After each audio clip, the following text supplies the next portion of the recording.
तो दोस्तों Marvel Cinematic Universe की 35वीं film Captain America Brave New World देख कर आ चुका हूं। मैंने ये मूवी देखी है 3D वर्जन हिंदी में। आइए जानते हैं कैसी है ये मूवी।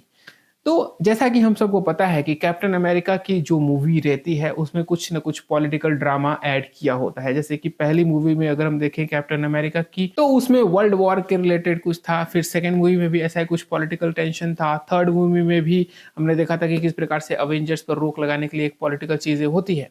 तो उसी तरीके से वही सेम थीम पकड़ करके कैप्टन अमेरिका की ये चौथी मानी जाएगी series captain America Brave New world, जिसमें हमें वो पॉलिटिकल ड्रामा दिखाया जाता है। इस अगर ये आपकी पिक्चर एमसीयू की पहली पिक्चर है तो फिर आपको बहुत सारी चीजें सर के ऊपर से चली जाएगी, क्योंकि इस मूवी में कई सारे पुराने मूवीज और टीवी सीरीज का रेफरेंस दिया गया है। फॉर एग्जाम्पल 2008 की इनक्रेडिबल हल्क मूवी के कई सारे कैरेक्टर्स इसमें वापस से आए हैं।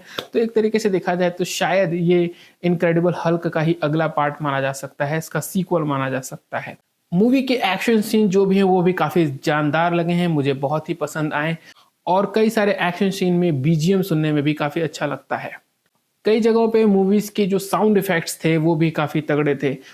इस मूवी में एक एरियल सीन दिखाया हुआ है और वो एक्शन सीन इस पूरे मूवी का सबसे हाई पॉइंट मैं कहना चाहूँगा। और इसके अलावा एक और सीन जब हमें रेड हल्क और वर्सेस कैप्टन अमेरिका दिखाया जाता है तो वो सीन भी इसका अच्छा है। लेकिन यहाँ पर क्या हुआ है कि रेड हल्क और कैप्टन अमेरिका वाला जो सीन है वो बहुत ज़्यादा लंबा नहीं है, सिर्फ मान लीजिए 5 या 6 मिनट का ही होगा। और पूरी मूवी में उसी चीज़ का एक सस्पेंस भी बनाने की कोशिश की गई है। इवन इस मूवी के ट्रेलर टीजर में हमने ये भी दिखा था कि red Hulk versus captain America होगा, जिसकी वजह से हम काफ़ी पर्सनली इसके लिए एक्साइटेड थे। लेकिन यहाँ पे थोड़ा सा यही मुझे नेगेटिव लग रहा है कि वहाँ पे रेड हल्क और कैप्टन अमेरिका का सीन थोड़ा और बड़ा होना चाहिए था, पर वो काफ़ी छोटा सीन है।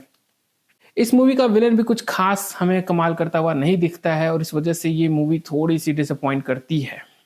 अब देखो यार, आजकल के जो ये कैप्टन अमेरिका वगैरह हैं, इनसे उतना इमोशनल कनेक्शन नहीं हो पाता जैसा कि पहले हमें हो पाता था। आयरन मैन, कैप्टन अमेरिका और जो भी पुराने थॉर वगैरह थे, उनके साथ जो एक इमोशनल कनेक्शन था वो शायद अब की जो पिक्चरें आ रही है एमसीयू की, उसके अंदर जो कैरेक्टर्स हैं उनसे हम इमोशनली कनेक्ट नहीं हो पा रहे हैं। आयरन मैन तो इमोशन है। तो मेरे ख्याल से इस मूवी को अगर थिएटर में नहीं भी देखेंगे तो शायद कुछ बहुत ज़्यादा मिस नहीं करेंगे, बिकॉज ये ऐसी मूवी नहीं है जो आपको बहुत समय तक याद रहने वाली है। और जैसा कि अब अवेंजर्स हो गए, 6 साल हो चुके हैं, लेकिन फिर भी हम कैप्टन अमेरिका, आयरन मैन और ऐसे जो कैरेक्टर्स थे जिनके साथ हम कनेक्टेड थे, उन्हें आज तक हम मार्वल्स की मूवी में सोचते हैं कि उनकी एक झलक ही देखने को मिल जाए, पर ऐसा नहीं हो पा रहा है। अब यार 3D मूवी में देखने में एक और मुझे को प्रॉब्लम आई कि अब ये बताना आपके सिटी में भी ऐसी प्रॉब्लम थी कि नहीं। बट मेरे सिटी में क्या था कि ऑलरेडी मुझे लगता है ये मूवी थोड़ी डार्क बनाई गई है और 3D का चश्मा पहनने के बाद हमें और भी ज़्यादा डार्क दिखता है, तो इसकी वजह से तो मेरा एक्सपीरियंस वैसे ही डल हो गया था। इसीलिए मेरा ये सजेशन रहेगा कि IMAX 3D में अगर आपके आसपास ऑप्शन हैं तो उसमें देख सकते हैं। अदरवाइज आप इसको 2D में ही देखें तो ज़्यादा बेटर रहेगा। हालांकि 3D में कुछ शॉट्स बहुत अच्छे लगते हैं, बट वो शॉट्स दिखे भी तो वो तो पूरा अंधेरा हो गया था, डल हो गया था। इसकी वजह से जो मूवी का एक्सपीरियंस है वो उतना ग्रेट नहीं हो पाया। अब इस मूवी में मोदी जी का भी एक कैमियो है। Well, not exactly Modi ji का तो नहीं, पर हाँ उनके जैसा, मतलब क्योंकि ये एक पॉलिटिकल ड्रामा मूवी भी शुरू में रहती है, तो इस वजह से इंडिया, जापान, फ्रांस, इन सारे कंट्रीज़ के साथ उनकी मीटिंग्स वगैरह दिखाई गई हैं।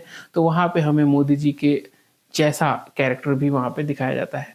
तो इसमें इंडिया का भी रेफरेंस काफ़ी अच्छा यूज़ किया गया है। तो ओवरऑल मेरा रिव्यू ये कहता है कि captain America Brave New world, बाकी के जो पहले के 3 कैप्टन अमेरिका मूवी थी उसमें से मैं इसको सबसे नीचे रखना चाहूँगा। अभी भी मेरा फेवरेट जो है वो Captain America Civil War movie ही रहेगी। तो ओवरऑल मैं इस मूवी को रेट करना चाहूँगा 3 आउट ऑफ 5 स्टार।